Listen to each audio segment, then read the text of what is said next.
The Great Reset had to happen, and the human mind couldn't interfere with their plans. The human mind had to be suppressed. People were thinking for themselves. They didn't need bombs or chemicals. They understood that the most powerful weapon was fear. It ate at the human condition, like caged rats around our heads.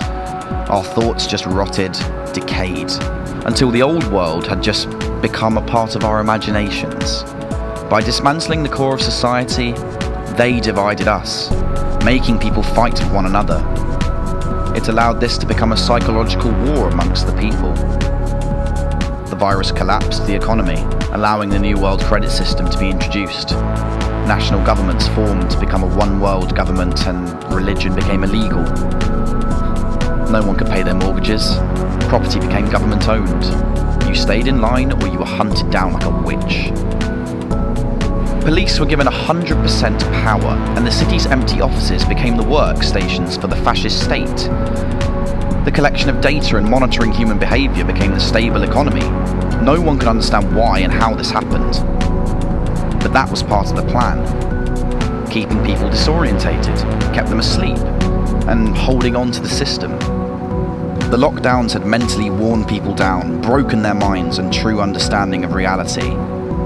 They needed the virus only to accelerate the changes that they were already making.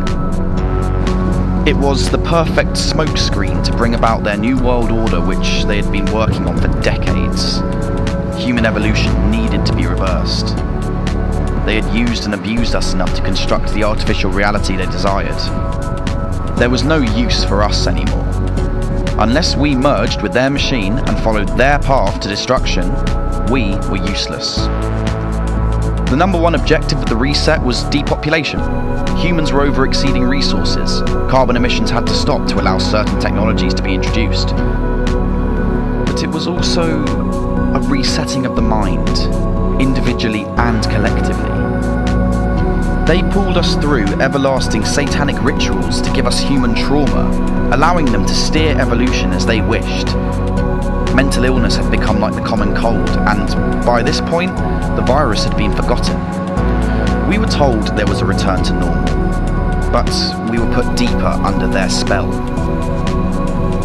No resistance gave them permission to oppress and do as they liked, but it was only the people's blindness that led them into their trap. But people still could not face the truth, and by not facing the truth, they created a shadow. And when that shadow filled the light, the darkness became so dense, people were blind. We became frozen and led like lambs to the slaughter. We are spiritual beings experiencing a physical reality, but we trapped ourselves in someone else's dream. The dream seems real, but we do have the ability to change it at any time. Dictatorships only exist with followers. You don't have to go with the obedient herd. There is another choice. Are you scared to be an individual? Or are you happy being the submissive slave?